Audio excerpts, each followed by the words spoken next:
ইট পাটকেল পর্ব 19 লিখেছেন সানজিদা বিনতে সোফিয়া। দিনে সূর্য ঢলে রাতের অন্ধকার নেমে এসেছে পৃথিবীর বুকে। কামিনী চৌধুরী প্রায় 8 ঘন্টা অজ্ঞান হয়েছিল। ততক্ষণ আমজাদ চৌধুরী তার পাশে হাত আঁকড়ে বসেছিল। কামিনী চৌধুরী জ্ঞান ফিরতে দেখেই তাকে কেবিন থেকে বের করে দেয় আসমিন। কামিনী চৌধুরী চোখ খুলে নিজের পাশে শুধু আসমিনকে দেখে চোখ বন্ধ করে ফেলল। তার বিশ্বাসই হচ্ছে না আমজাদ তাকে ছেড়ে অন্য কাউকে বিয়ে করেছে। আসমিন এক ধ্যানে তাকিয়ে রইল কামিনী চৌধুরীর দিকে। মায়ের জন্য কষ্ট হচ্ছে তার, কিন্তু এছাড়া আর কোনো উপায় নেই। আমার সামনে থেকে চলে যাও আসমিন, তোমাকে আমার সহ্য হচ্ছে না। কামিনী চৌধুরীর ভাঙা গলা শুনে বুক কেঁপে উঠল আসমিনের। তার আম্মুর এমন গলা এর আগে আর কখনো শুনেনি সে। এক পলক সেদিকে তাকিয়ে বেরিয়ে গেল আসমিন। আসমিন বেরিয়ে যেতেই চিৎকার করে কেঁদে উঠল কামিনী চৌধুরী। তার আর্তনাদে হসপিটালের পরিবেশ ভারী হয়ে উঠল। দরজার বাইরে আসমিন শক্ত হয়ে দাঁড়িয়ে আছে। আমজাদ চৌধুরী হাত পা ছাড়িয়ে ফ্লোরে বসে আছেন। আসমিন সেদিকে তাকিয়ে তপ্ত শ্বাস ছাড়ল। বুকের ব্যথাটা আবার বেড়েছে। তার পাশের কেবিনে কামিনী চৌধুরীকে সে শিফট করা হয়েছে। আসমিন ধীর পায়ে নিজের কেবিনে প্রবেশ করতেই নূরের ঘৃণা ভরা দুটি দৃষ্টি দেখে মলিন হাসল। নিজের বেডে গা এলিয়ে দিতেই মায়া নামক মহিলাটি এসে আসমিনের পাশে বসল। আসমিন একবার তাকিয়ে চোখ সরিয়ে নিল। খারাপ লাগছে তোমার?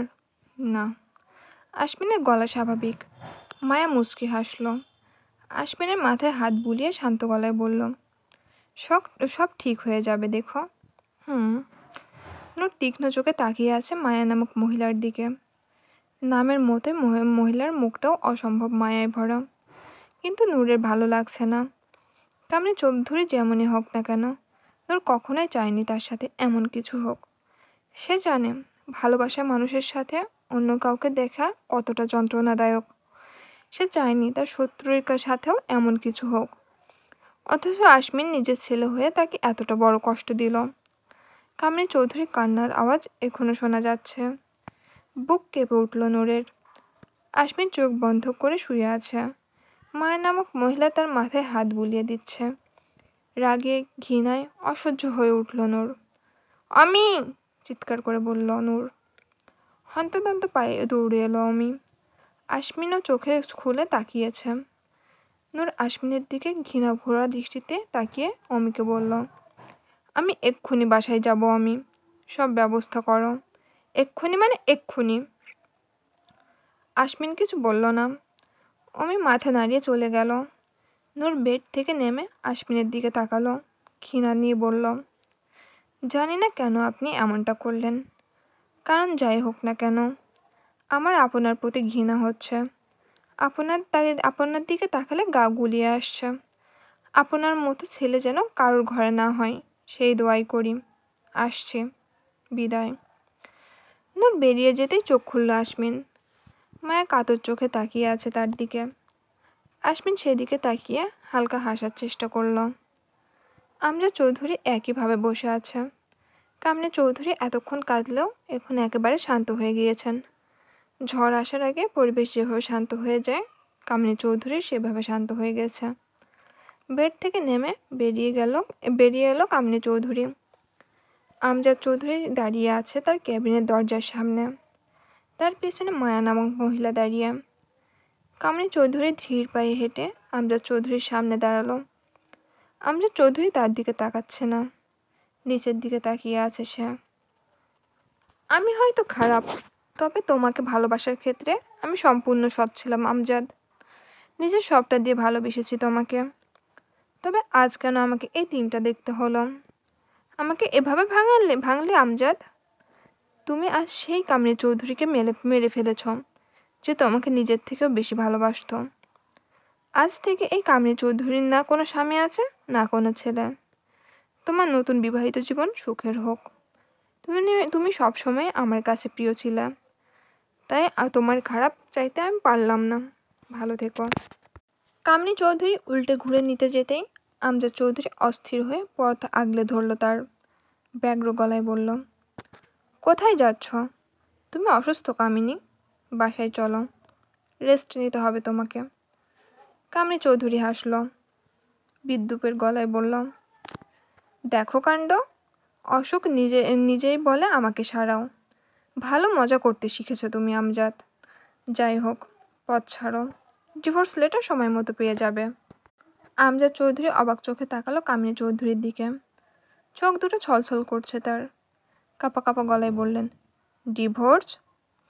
তো তুমি কি ভেবেছিলে সতীন্যে সংসার করব আমি? আমি শিকদার বংশের মেয়ে, কামিনী শিকদার। ভাগাভাগি আমার ধাতে নেই। যতদিন শুধু আমার হয়েছিলে, আমিও শুধু তোমার হয়েছিলাম। আজ যখন ভাগ হয়েছ, তখন পুরো তুমিটাকেই দান করে দিলাম। আমজাদ চৌধুরী অসহায় চোখে তাকিয়ে রইল কামিনী চৌধুরীর দিকে। কামিনী চৌধুরী একবার মায়ার দিকে তাকিয়ে গটগট করে বেরিয়ে গেল। আশমিনও আজ বাড়ি ফিরে যাবে। এভাবে সময় নষ্ট করার মতো সময় তার হাতে নেই।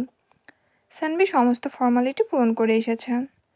আশমিন কেবিন থেকে বেরিয়ে আমজাদ চৌধুরীর পাশে এসে দাঁড়ালো। এখানেই থাকতে চাও? আমজাদ চৌধুরী কটমট চোখে তাকালো আশমিনের দিকে। আশমিন হালকা কেশে চোখ সরিয়ে নিল। মায়ের দিকে তাকিয়ে গম্ভীর গলায় বলল, গাড়িতে গিয়ে বসুন আন্টি, আমি আব্বুকে নিয়ে আসছি। মায়া আন্টি মুচকি হেসে চলে গেল। আশমিন তার বাবার কাছে গিয়ে হাতে একটা প্যাকেট ধরিয়ে দিয়ে বলল, আজ তোমার দ্বিতীয় বাসর রাত। সেই উপলক্ষে আমার পক্ষ থেকে ছোট্ট একটা উপহার। যেভাবে দুর্বল হয়ে যাচ্ছ, মনে হয় না তোমাকে দিয়ে কিছু হবে। তখন এটা কাজে লাগবে। রুমে যাওয়ার আগে খেয়ে নিও। আমজাদ চৌধুরী বাকরুদ্ধ হয়ে তাকে দাঁড়িয়েই রইলেন। রেগে ছেলের গায়ে ঠটাস করে একটা চড় মারতেও ভুলে গেলেন। সানভি নিজের বুকে হালকা চাপড় মেরে মনে মনে আহাজারি করতে লাগলো। এরকম একটা ছেলে যা তার ঘরে হলে সে বনবাসে চলে যাবে বলে প্রতিজ্ঞা করে ফেলল। আশমিন ততক্ষণ হসপিটাল থেকে বেরিয়ে গিয়েছে। গাড়িতে বসে মায়া আন্টির সাথে কিছু কথা বলে ফোনে বিজি হয়ে গেল আশমিন। আমজাদ চৌধুরী হনহন করে এসে গাড়িতে বসলো। রাগে ফসফস করে আশমিনকে বলল, তোমার জন্য শেষ বয়সে এসে আমি ডিভোর্স নিতে পারবো না। যা করার তাড়াতাড়ি করো। আশমিন অবাক হওয়ার ভান করে বলল, তুমি ডিভোর্সে হলে কি রাস্তায় মেয়েরা তোমাকে হেনস্থা করবে নাকি? আর বউ তো একটা জোগাড় করে দিলাম, আর কি চাই তোমার? আমজাদ চৌধুরী উত্তর দিতে ভুলে গেলেন।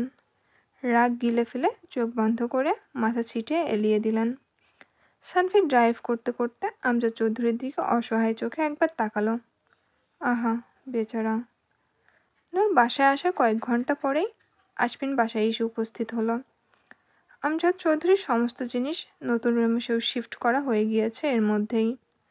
আশমিন আর চোখে আমজাদ চৌধুরীর দিকে তাকিয়ে সানভিকে বলল, এই রুমটা ফুল দিয়ে সাজিয়ে দাও।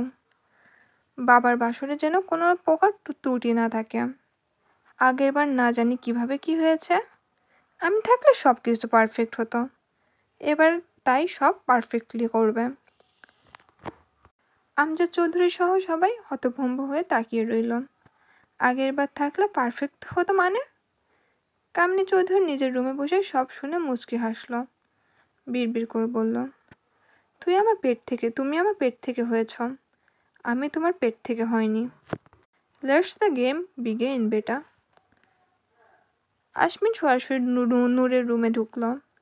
নূর শাওয়ার নিয়ে মাত্রই বেরিয়েছে। আশমিনকে দেখে যথারীতি বিরক্ত হলো। বাড়িতে এসেও শান্তি নেই, ঠিক এসে হাজির হয়েছে। এখানে কি চাই তোমার? বউ চাই, কাছে এসো আমার। বের হন। নূরের কথাকে হাওয়ায় উড়িয়ে দিয়ে আশমিন নূরকে জড়িয়ে ধরল। নূর কি নিজের সাথে মিশিয়ে নিয়ে ফিসফিস করে বলল, বাবা দ্বিতীয় বাসর করে ফেলছে, আর আমার এখনও একটাও হলো না। এটা মেনে নেওয়া যায় বলো তুমি? তাই আজ বাসর করব ভেবেছি।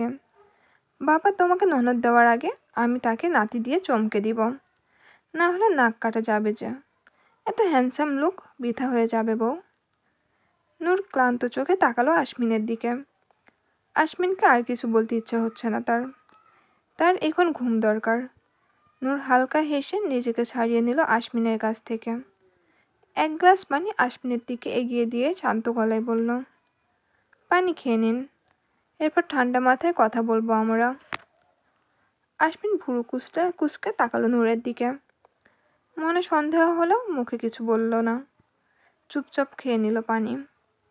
পানি খাওয়ার সাথে সাথে নূরকে কাছে টেনে নিয়ে আদর করতে ব্যস্ত হয়ে পড়ল।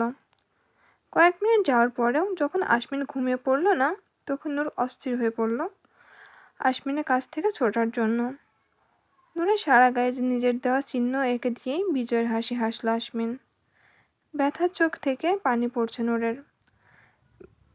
আশমিন বাঁকা হেসে দাঁড়িয়ে উঠল। নূরের চোখের পানি মুছে দিয়ে দুঃখী দুঃখী গলায় বলল, বাবা ছেলে একসাথে বাসর করাটা ভালো দেখায় না। আমরা বরং পরে এক সময় ট্রাই করব। ওহ, তোমার পানির গ্লাসটা আমি সরিয়ে ড্রেসিং টেবিলের উপর রেখেছিলাম, মন চাইলে খেতে পারো।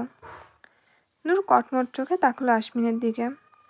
আশমিন নূরের লাল হয়ে ফুলে ওঠা ঠোঁটে চুমু খেয়ে শীষ বাজাতে বাজাতে চলে গেল।